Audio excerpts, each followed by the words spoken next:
Hi കൂട്ടുകാരെ, നോക്കൂ, ആ നക്ഷത്രങ്ങൾ കാണുവാൻ എത്ര മനോഹരമാണ്.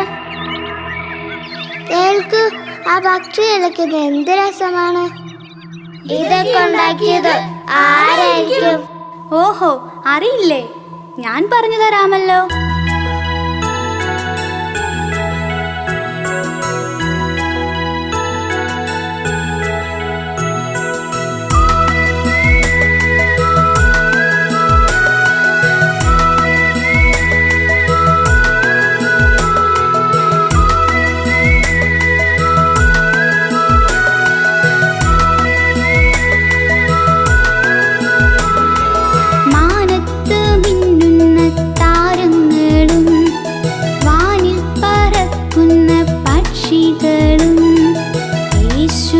സൃഷ്ടിയല്ലേ എല്ലാം യേശുവിൻ സൃഷ്ടിയല്ലേ, യേശുവിൻ സൃഷ്ടിയല്ലേ, എല്ലാം യേശുവിൻ സൃഷ്ടിയല്ലേ. മാനത്ത് മിന്നുന്ന താരങ്ങളും വാനിൽ പറക്കുന്ന പക്ഷികളും യേശുവിൻ സൃഷ്ടിയല്ലേ, യേശുവിൻ സൃഷ്ടിയല്ലേ, യേശുവിൻ സൃഷ്ടിയല്ലേ, എല്ലാം യേശുവിൻ സൃഷ്ടിയല്ലേ. ടീച്ചറെ, എൻ്റെ വീട്ടിൽ മുല്ലച്ചെടിയുണ്ടല്ലോ, അപ്പോൾ അതാരാണ് ഉണ്ടാക്കിയത്? ടീച്ചറെ, പൂന്തോട്ടത്തിലെ പൂക്കൾ തന്നെ ഉണ്ടാകുന്നതല്ലേ? അല്ല, കേൾക്കൂ, ഞാൻ പറയാമല്ലോ.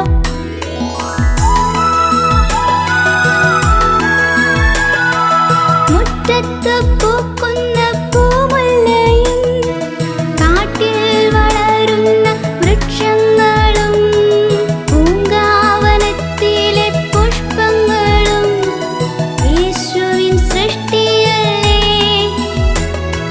മുറ്റത്ത് പൂക്കുന്ന പൂമുല്ലയും കാട്ടിൽ വളരുന്ന വൃക്ഷങ്ങളും പൂങ്കാവനത്തിലെ പുഷ്പങ്ങളും യേശുവിൻ സൃഷ്ടിയത്രേ.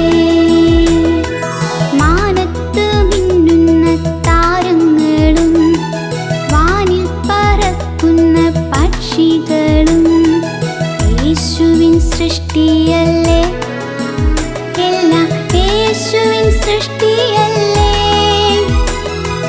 യേശുവിൻ സൃഷ്ടിയല്ലേ, എല്ലാം യേശുവിൻ സൃഷ്ടിയല്ലേ.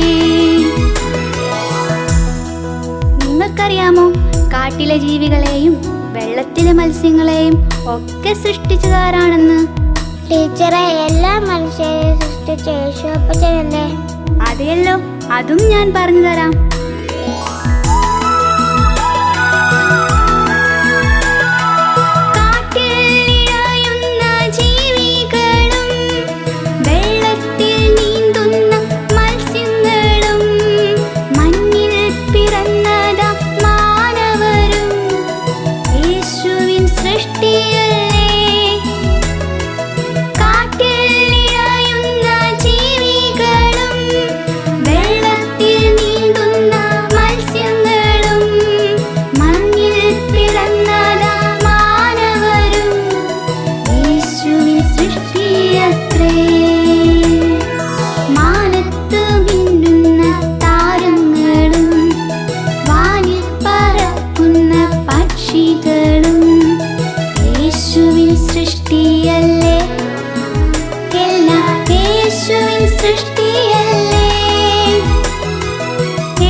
സൃഷ്ടിയല്ലേ, എല്ലാം യേശുവിൻ സൃഷ്ടി.